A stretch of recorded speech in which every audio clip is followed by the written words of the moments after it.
Shalom saudara-saudara yang dikasihi oleh Tuhan.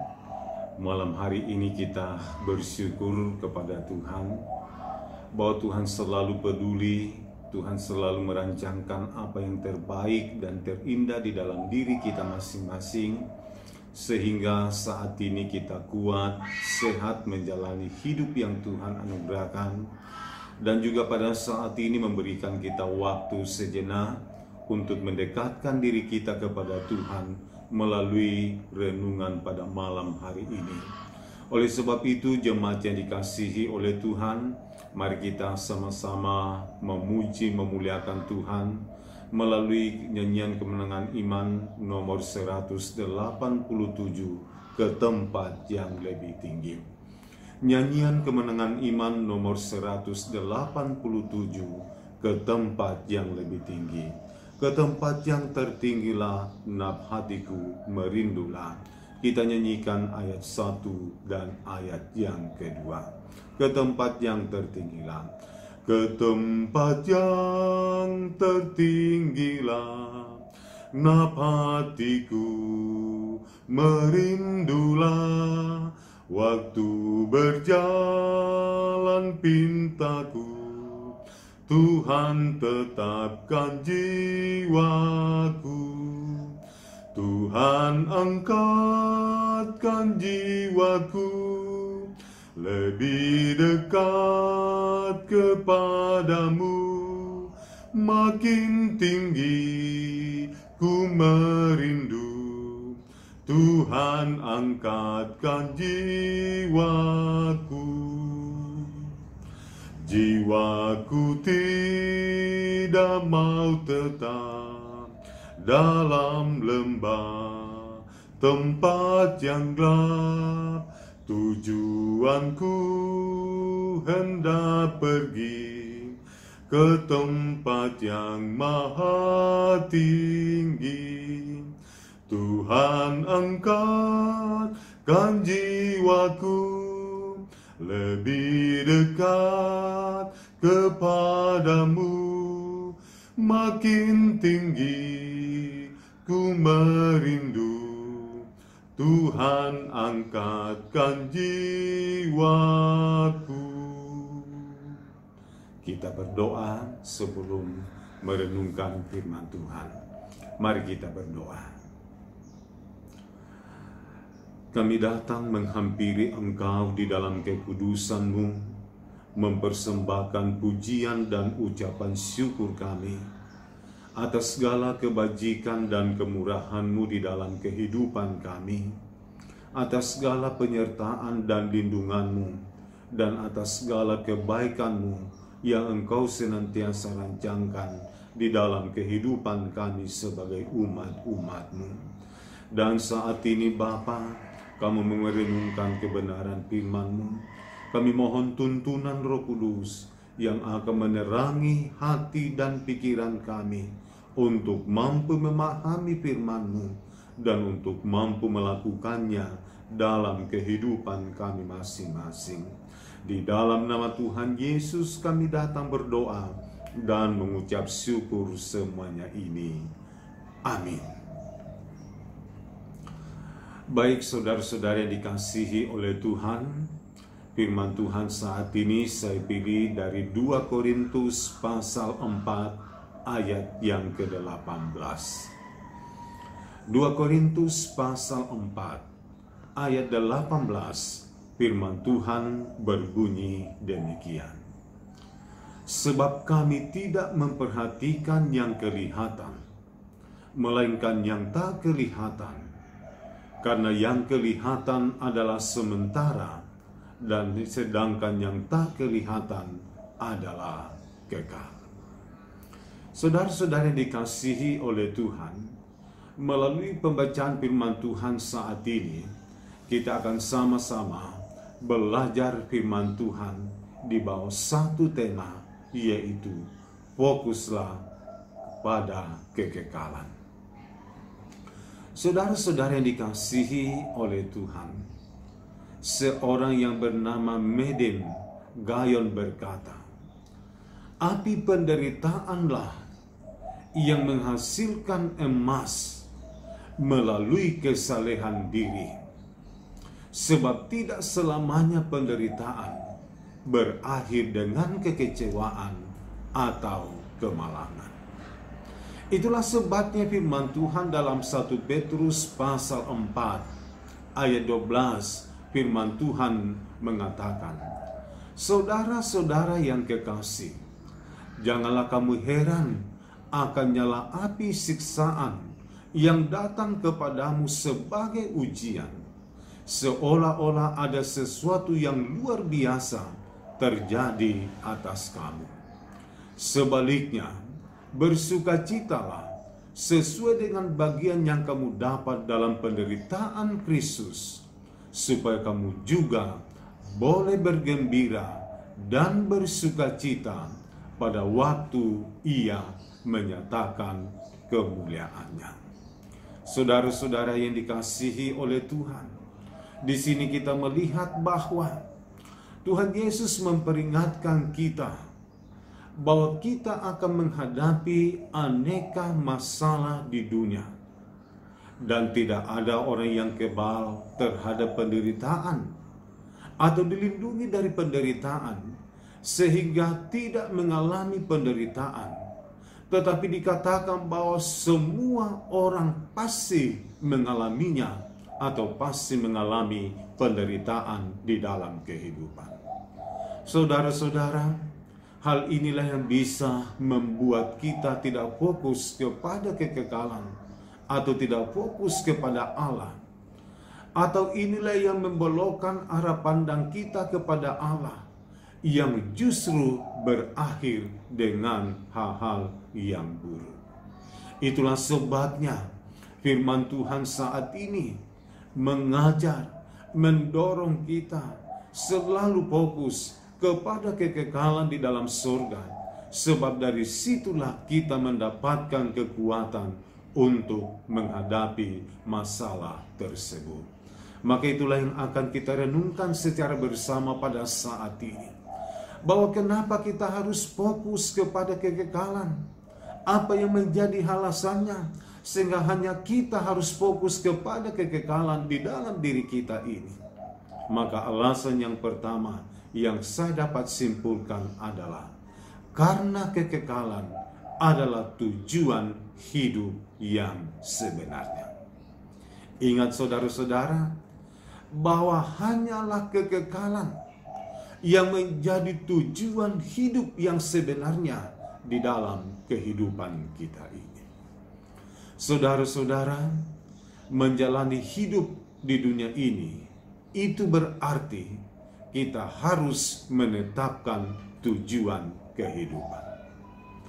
Memang ada beberapa macam tujuan yang sedang dikejar manusia pada zaman sekarang ini, seperti mengejar supaya menjadi orang kaya, menjadi idola di dalam hidupnya, atau menjadi populer dan sebagainya. Namun menurut firman Tuhan bahwa tujuan seperti ini hanyalah tujuan yang kesekian-kesekian saja di dalam diri setiap orang percaya. Tetapi tujuan utamanya atau tujuan yang sebenarnya adalah kekekalan, di mana di dalam kekekalan itulah kita menjadi serupa dengan Kristus. Saudara-saudara yang dikasihi oleh Tuhan, kita harus fokus kepada kekekalan di dalam diri kita, karena itulah cara yang kita lakukan untuk menemukan dan untuk mencapai tujuan tersebut di dalam diri kita. Ingat bahwa mengalihkan perhatian dari Allah kepada yang lainnya justru membuat kita kehilangan tujuan hidup yang sebenarnya. Sebab ingat bahwa ketika seseorang kehilangan tujuan hidup yang sebenarnya, maka itulah menyebabkan orang menjadi frustrasi, kemudian stroke, dan akhirnya stop atau mati di dalam dirinya. Yang kedua, kenapa kita harus fokus kepada kekekalan? tahu apa yang menjadi alasannya sehingga kita dituntut untuk selalu fokus kepada kekekalan. Alasan yang kedua adalah karena ada janji yang kekal di balik dari semuanya itu. Saudara-saudara, tidak semua masalah itu besar, tetapi semuanya penting di dalam proses pembentukan diri yang dikerjakan oleh Allah, yang dipakai oleh Allah untuk membuat iman kita mengalami pertumbuhan. Tidak ada seorang Kristen yang bertumbuh tanpa melalui sebuah proses di dalam dirinya. Dan tidak ada cara lain yang dipakai oleh Allah untuk membuat diri kita bertumbuh, untuk mengalami pertumbuhan iman di dalam diri kita ini. Perhatikan beberapa orang yang disebut tokoh-tokoh di dalam Alkitab, bahwa semuanya mereka melalui sebuah proses di dalam kehidupan. Apakah itu melalui ujian atau pencobaan-pencobaan diri. Sebab Allah memakai setiap masalah untuk menarik kita lebih dekat kepada Tuhan. Dengan cara bahwa ketika ada masalah, carilah Tuhan, mendekatlah kepadanya, bergantunglah kepadanya, dan andalkanlah Dia dalam seluruh langkah kehidupanmu. Saudara-saudara, iblis memang merencanakan kebinasaan di balik setiap masalah yang kita alami. Tetapi ingat bahwa Allah menggunakan setiap masalah tersebut untuk memproses diri kita menjadi pribadi yang dewasa di dalam kehidupan kita ini. Itulah sebabnya firman Tuhan saat ini mendorong kita bahwa janganlah arahkan fokus kita kepada yang kelihatan, melainkan yang tak kelihatan. Janganlah arahkan pandangan kita kepada yang kelihatan, seperti masalah, seperti penyakit, seperti kemauan dunia, seperti penderitaan di dalam diri kita. Jangan arahkan fokus kita, jangan arahkan pandangan kita kepada hal-hal seperti itu yang firman Tuhan katakan hal-hal yang kelihatan dan semuanya itu dianggap sebagai hal yang hanya sementara di dalam diri kita ini. Tetapi arahkanlah pandanganmu kepada yang tak kelihatan, yaitu janji yang kekal atau janji yang bersifat di dalam kehidupan kita bagi setiap orang yang selalu mengasihi Allah di dalam dirinya. Tuhan memberkati kita melalui firman-Nya saat ini. Amin. Baik saudara-saudara yang dikasihi oleh Tuhan, mari kita sama-sama datang berdoa kepada Tuhan. Saya akan mendoakan saudara-saudara kepada Tuhan saat ini, supaya Allah selalu menjadi penolong dan pelindung di dalam menjalani kehidupan. Mari kita berdoa. Betapa hati kami bersyukur dan berbangga di hadapan hadirat-Mu saat ini Bapa dalam surga, atas segala kasih dan setiamu, tuntunan dan kemurahan-Mu, bahkan kebenaran firman-Mu saat ini telah menuntun dan mengajari kami untuk selalu mengarahkan diri kami kepadamu, mengarahkan seluruh perhatian kami pada kekekalan di dalam diri kami masing-masing. Ya Roh Kudus, kami mohon tuntunan dan pertolongan-Mu, bahwa berikanlah kami kekuatan, berikanlah kami hikmat dan kemampuan untuk mampu melakukan firman-Mu ini, sehingga ketika ada masalah, ketika ada tantangan, ketika ada penderitaan, ketika apapun yang kami alami di dunia ini, kami akan selalu fokus kepada kekekalan di dalam diri kami. Bapa di dalam surga, saat ini hamba-Mu datang berdoa kepadamu, mendoakan untuk seluruh jemaat-Mu.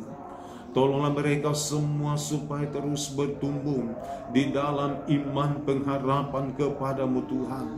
Hidup senantiasa mampu mengutamakan Tuhan di atas segala-galanya, supaya hidup yang Tuhan anugerahkan benar-benar dibaktikan untuk kemuliaan bagi nama-Mu Tuhan. Saat ini kami datang berdoa kepadamu, mendoakan jemaat-Mu dalam pekerjaan. Tuhan tolong pimpin dan sertai. Bagi jemaat-Mu yang sedang bergumul mencari lapangan pekerjaan, Tuhan yang membukakan peluang kepada mereka. Jemaat-Mu yang sedang menghadapi masalah, pergumulan-pergumulan, berikanlah solusinya. Namun yang terpenting juga bahwa mampukanlah menghadapi, kuatkan iman percaya untuk mampu menghadapi tantangan dan persoalan hidup apapun yang harus dialami. Bapa di dalam sorga, hamba berdoa kepadamu buat jemaat-Mu yang sakit. Oh Tuhan, tolonglah mereka, lepaskan dari pergumulan penyakit saat ini, supaya oleh kelepasan dan kebebasan Tuhan, maka mereka mendapatkan ketenangan di dalam kehidupan dan dapat melaksanakan aktivitas-aktivitas yang seharusnya dilakukan di dalam kehidupan. Ya Bapa di dalam surga, kami datang berdoa kepadamu. Tentunya dalam menjalani hidup ini, ada berbagai macam perjuangan kehidupan, ada berbagai macam upaya-upaya yang harus dilalui untuk menemukan hidup yang berkemenangan di hadapan hadirat-Mu. Dan itulah sebabnya Engkau yang menolong, Engkau yang memimpin, Engkau yang selalu memegang tangan mereka, sehingga apapun yang dihadapi, mereka terus mampu melewatinya dan tampil sebagai pemenang-pemenang dalam hidup beriman kepadamu Tuhan. Bapa di dalam sorga, Engkau memberkati selalu dalam kehidupan, memberkati secara pribadi, memberkati dalam rumah tangga, memberkati bersama dengan keluarga, supaya umat-umat-Mu ini menjadi pribadi-pribadi yang selalu diurapi dan diberkati oleh Tuhan dalam hidup mereka masing-masing. Bapa di dalam sorga, kami datang berdoa kepadamu, bahwa walaupun kami tetap masih diperhadapkan kepada pandemi saat ini, namun kami yakin dan percaya bahwa di dalam lindungan-Mu Tuhan, di dalam otoritas kuasa-Mu, maka kami semua tetap kuat, sehat menjalani hidup, diberikan kondisi-kondisi yang prima, sebab kuasa Tuhan lebih besar daripada pandemi yang sedang kami alami. Ya Bapa di dalam sorga, kami terus juga mengingat saudara-saudara kami yang ada di Masamba dan sekitarnya, yang mengalami bencana alam. Tuhan, Engkau memulihkan mereka. Tuhan memberikan kekuatan kondisi yang prima. Tuhan selalu memberikan kekuatan iman sukacita dalam menghadapinya, supaya melalui bencana alam ini, semuanya itu menjadi pelajaran yang berharga untuk terus selalu mendekatkan diri kepada-Mu Tuhan. Terima kasih Bapa di dalam surga. Engkau menolong, Engkau memimpin, Engkau mengurapi, Engkau memberkati seluruh jemaat-jemaat-Mu, sehingga mereka menjadi pribadi-pribadi yang terus bertumbuh di dalam iman, yang selalu menyenangkan-Mu, dan menjadi pribadi-pribadi yang diurapi dan yang diberkati oleh Tuhan. Sebentar ya Tuhan, ketika kami beristirahat, Tuhan lindungi dan pagari kami dengan kuasa-Mu, supaya kami dipulihkan kondisi kami, terlindung dari rongrongan orang jahat, dari penyakit-penyakit, sehingga besok pagi kami bangun dengan tubuh yang segar untuk siap menjalani hidup, dan yang terpenting untuk siap menikmati berkat-berkat yang baru daripada-Mu Tuhan. Terima kasih Bapa di dalam surga. Di dalam nama Tuhan Yesus kami datang berdoa dan mengucap syukur semuanya ini. Amin. Selamat malam seluruh jemaat yang dikasihi oleh Tuhan. Shalom dan Tuhan Yesus memberkati kita semua. Amin.